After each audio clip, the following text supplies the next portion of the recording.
பிருகுமுனி இவர் பேர்.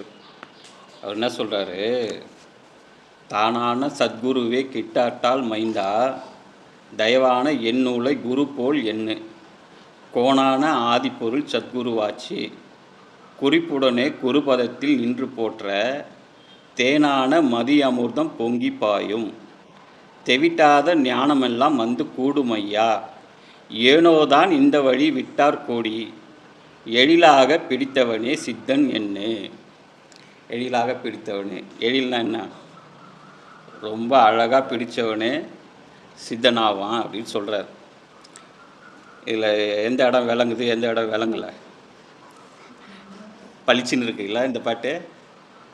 அவர் என்ன சொல்கிறாருன்னா, உனக்கு ஒரு குருவே வாய்க்கலைனா கூட என் நூலை நீ குரு போல் என்ன, ஏன்னா அந்த பரம்பொருள் தான் எனக்கு சொல்லி கொடுத்தது, அதே தான் நான் உனக்கு சொல்லித்தரேன், அதனால் அதுதான் சத்குருவாகவே வருதுன்றார். எது, பரம்பொருள் தான் நமக்கு குருவாகவே வருது, அதனால் அதை நீ மனசில் வச்சுக்கிட்டு என் நூலை படி, உனக்கு குருவே தேவையில்லை, நான் சொல்கிற மாதிரி நீ செய்ய, அப்படி செஞ்சினா தேனான மதி அமிர்தம் பாயும் அப்படி சொல்கிறார்.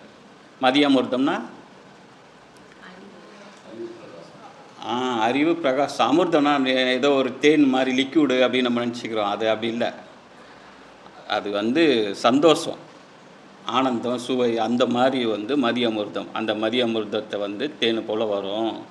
தெவிட்டாத ஞானம் கூடும். ஞானத்தில் தெவிட்டுற ஞானம் ஒன்று இருக்குது. என்ன ஞானம்? புற ஞானம் தெவிட்டிடும். இந்த ஞானம் தெவிட்டாது.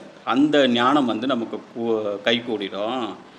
ஏன் தான் இந்த வழியை விட்டாங்கன்னே எனக்கு தெரியலன்றார். எதுக்கு இது போல் ஒரு மார்க்கம் இருக்குது, இந்த வழியை விட்டாங்க, விட்டுட்டு என்ன ஆனாங்க, செத்து போயிட்டாங்க.